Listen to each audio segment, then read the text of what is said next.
Bonjour et bienvenue aux entrevues de Patoun. Aujourd'hui, j'ai le plaisir d'accueillir Alicia Tandria, la pétillante présentatrice radio et télé, devenue coach en développement personnel. Bonjour Alicia, très heureuse de te recevoir. Bonjour Patricia, je suis très heureuse de parler avec toi à nouveau. Alors, avant de débuter cette entrevue, je tenais à vous présenter Alicia. Arrivée à La Réunion à l'âge de 13 ans, c'est vers une formation initiale de guide touristique qu'elle s'oriente. L'un de ses premiers jobs sera en tant que conseillère en images dans une boutique bien connue du Sud, première entorse à sa formation. La suite n'a rien à voir encore avec le tourisme, car elle se lance dans l'entrepreneuriat. Elle fonde avec ses frères une société de décoration végétale. Alicia entend parallèlement parler d'un casting organisé par Antenne Réunion. Sans en savoir plus, elle se présente. Elle est retenue. Pendant 2 ans, Alicia va vivre une aventure incroyable à la radio. Puis l'aventure télé va commencer. Pas prévu du tout non plus. Le succès sera au rendez-vous. Quand son émission Café le matin s'arrête, Alicia est prête à l'accepter et surtout déjà bascule vers un projet. Accompagner les autres, les écouter. Elle a alors la possibilité de faire une formation de coach en développement personnel. Elle fonce. Diplômée en 2017, elle se lance et est intarissable sur le sujet. Je devais le faire. J'ai lancé ma boîte de coaching BCBG qui veut dire Be Cool, Be Good. Toute personne a conscience d'avoir un potentiel. J'accompagne les gens afin qu'ils puissent le développer. Les gens sont souvent freinés par des choses inconscientes. J'ai comme une trousse à outils et je donne les outils de coaching à tester. La phrase d'encouragement d'Alicia est la suivante. N'abandonnez jamais les espérances que vous avez dans votre cœur et devenez l'arc-en-ciel de quelqu'un. Ce qui est original, c'est qu'Alicia se déplace avec un camion totalement aménagé comme un salon mobile. Comme elle le dit si bien, je reçois chez moi tout en ayant le regard tourné vers l'extérieur.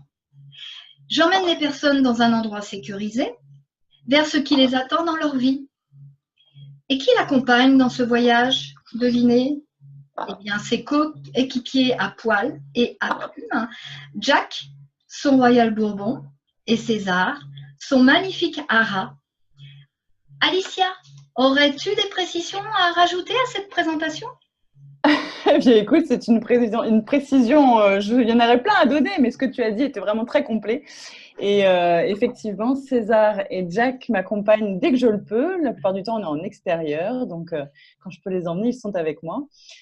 Oui, c'était très complet ce que tu as dit à mon sujet. Je ne saurais pas quoi dire de plus. À part que je suis heureuse dans ma vie et que c'est l'essentiel finalement qui m'a conduit à faire ce métier. Alicia, aujourd'hui, de quel coéquipier vas-tu nous parler? Alors, les gens connaissent beaucoup Jack, puisqu'il était, tu le sais, toi qui étais aussi une de mes collaboratrices dans l'émission Café le matin, mon coéquipier principal. Aujourd'hui, j'ai eu envie de parler de César, bien à côté de moi. C'est l'heure de sa sieste d'habitude, donc du coup, il va être très calme, je pense. Il a pris la pause là, hein? T'as vu ça? Il adore. Mais alors, il t'entend pas, c'est pour ça que j'ai mis des écouteurs, comme ça, s'il veut dormir, il se dit, bon, elle parle toute seule, tout va bien. Mais il est souvent à côté de moi, comme ça, au calme. C'est un oiseau de retraité, j'aime à dire. Alors raconte-nous comment tu l'as rencontré, ce beau César. Ouh là là, c'est un petit peu étrange la façon dont j'ai rencontré César. J'avais l'intention d'adopter à la maison un rat depuis longtemps, puisque j'ai eu d'autres oiseaux avant lui, mais c'était vraiment l'oiseau j'allais dire de mes rêves, mais plutôt de mon cœur en fait. Je suis assez proche de cette race d'oiseaux-là, et particulièrement un rat arlequin, c'est ce qu'il est. Un mélange entre deux haras, un rat rona et un rat chloroptère. Donc les gens connaissent bien le jaune et bleu et le rouge et vert. Lui, c'est un mélange des deux. C'était donc un rat hybride. Et comme je n'aime pas forcément adopter les animaux dans des endroits où on les vend, je suis allée voir sur le site Le Bon Coin entre particuliers en me disant peut-être quelqu'un voilà, cède son oiseau et on verra comment ça se passe. Et puis, il y avait cette photo de lui, donc, sa photo à lui sur l'annonce. L'annonce disait « Vent, gros oiseau rouge ». Enfin, il n'y avait pas de précision plus que ça, mais j'ai surtout vu sa photo. Et tu sais, comme je fonctionne beaucoup à l'intuition, j'ai pas trop réfléchi. Lorsque j'ai vu sa photo, j'ai comme eu un espèce de flash qui m'a dit « C'est sûrement le bon oiseau. Vas-y ». Donc, lorsque j'ai appelé le monsieur, il n'était plus à vendre à ce moment-là. L'annonce était encore sur Le Bon Coin, mais le monsieur me précise au téléphone que César n'était plus à vendre. Et j'insiste pour quand même aller le voir. Et la suite, eh bien, c'est que je suis allée le voir pendant 4 semaines de façon assez régulière pour voir si j'arrivais à m'entendre avec lui. Et quand j'ai vu que ça fonctionnait assez bien, il a fini par dire « Bon, je vous le vends !» Donc, j'ai adopté César à la maison. Au départ, j'avoue qu'il n'était pas du tout comme tu le vois là aujourd'hui. Hein. Il était plutôt craintif, timide, peureux, pas très proche des humains. Un peu un oiseau solitaire, je dirais. Voilà. Et aujourd'hui, c'est pas tout à fait le même. Quel âge a-t-il? Il a maintenant 7 ans. Et donc, c'est relativement jeune pour un rat, puisque l'espérance de vie de ces oiseaux, si tout va bien, est la même que les humains. Donc, on peut aller jusqu'à 100 ans. Donc, il est dans sa phase, on va dire, pour l'instant, d'adolescence. Il a un caractère qui n'est pas encore stabilisé. C'est pourquoi il y a des jours où il est de très bonne humeur et des jours où il est beaucoup moins, comme tous les ados. Avec le recul, comment pourrais-tu décrire ce petit personnage? Alors, je pense que c'est un grand personnage qui n'en a pas conscience. D'ailleurs, il s'appelle César. C'était le nom qu'on lui a donné avant que je ne l'adopte. Enfin, c'est pas moi qui lui ai donné ce nom-là, c'est ses anciens propriétaires l'ont appelé comme ça. C'est le nom d'un empereur.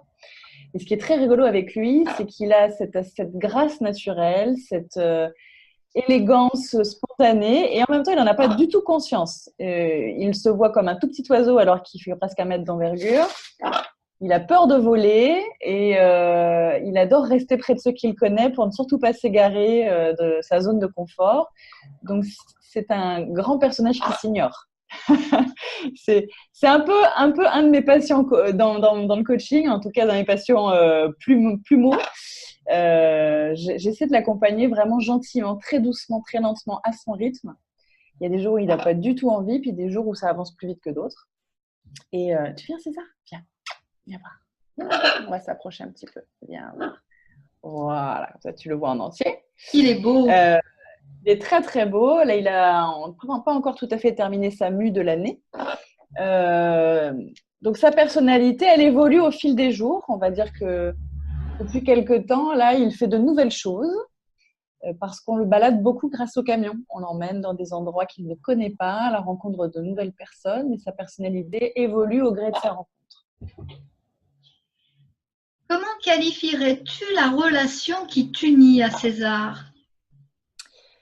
Le mot qui me vient, c'est spécial, puisque je te dis, la rencontre a été spéciale, le fait de l'apprivoiser a été aussi très spécial, le fait de l'élever plutôt que de l'éduquer, l'élever dans le sens, comment dirais-je, figuré du terme, c'est spécial aussi. C'est lui qui me guide en fait.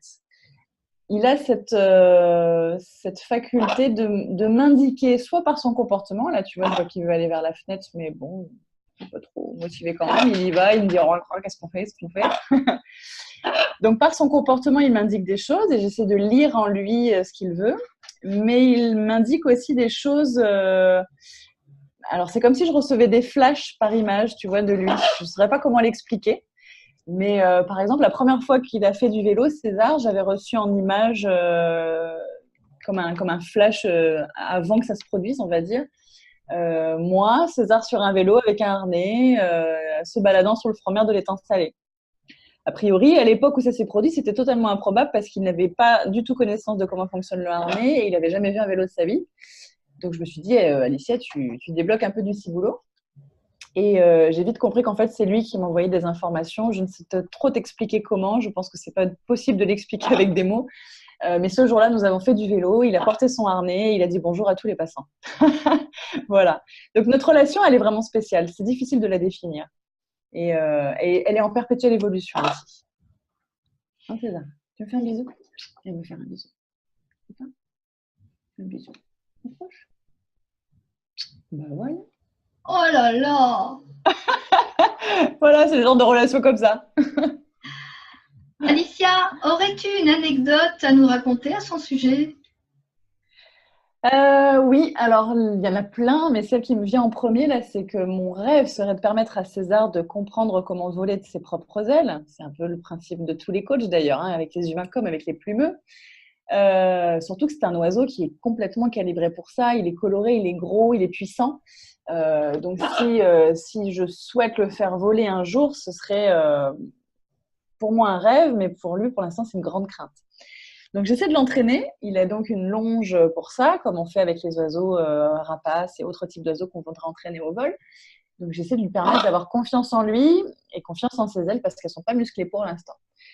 Et en fait, à chaque fois que je le mets sur ma main pour lui permettre de voler, en fait, pour faire une tentative, je fais comme on fait d'habitude, je le positionne sur mon bras comme ça et normalement tu le lances avec la main et puis il prend son envol, il vole de toi à l'autre personne en face et on fait ça régulièrement.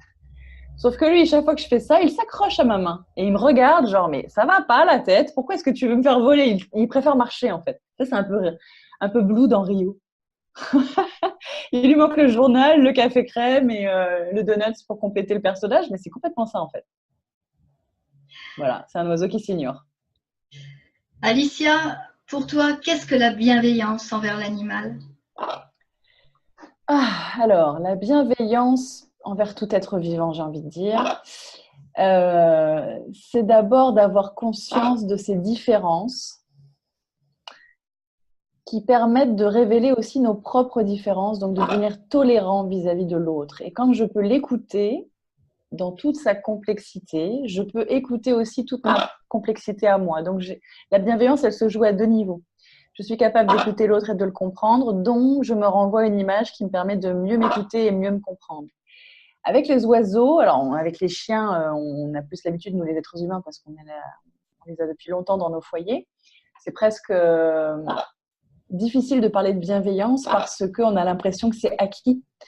Et donc, on a de moins en moins tendance à écouter nos compagnons à quatre pattes et à avoir une relation avec eux qui, à mon sens, est pas celle qu'elle devrait être. Avec les oiseaux, tu n'as pas le choix, en fait. C'est lui qui te l'impose. Si tu veux avoir une relation avec lui, soit ça se passe mal parce que tu lui imposes, soit ça se passe bien et tu prends le temps nécessaire. Donc, tu es forcément dans de l'écoute active, tu es forcément dans du calme, tu es forcément dans de la compréhension et de la tolérance. Il y a plusieurs fois où il était pas content avec moi. Et bah, ok, ce jour-là, c'est un jour sans, c'est pas grave. Ça change pas le fait que je l'aime très fort et que je sais qu'il m'aime très fort aussi, mais c'est juste que je prends en compte ses humeurs au même titre que tu t'engueulerais avec ton conjoint ou ton gosse, c'est pareil. Voilà, donc la bienveillance pour moi, c'est ça. C'est comprendre que ça se joue à deux niveaux et que je n'ai pas le contrôle sur tout. Donc je dois accepter ce qui est en face de moi pour accepter mes propres failles aussi. Je ne sais pas si j'étais claire. Très clair. Ok. Merci pour ce témoignage, mais avant de nous quitter, si des personnes souhaitent te joindre, comment peut-on te contacter? C'est très facile parce que j'adore être sur les réseaux sociaux pour partager tout ce qui inspire ma vie et qui pourrait peut-être pourrait inspirer celle des autres. Donc sur Facebook, vous me trouvez sans problème avec mon prénom et mon nom. Et puis sur mon site bcbg.coaching.fr. Vous trouverez aussi tous mes contacts pour pouvoir me contacter en tant que coach. Enfin, c'est relativement simple, les gens en général y arrivent facilement. Merci infiniment Alicia pour cette entrevue.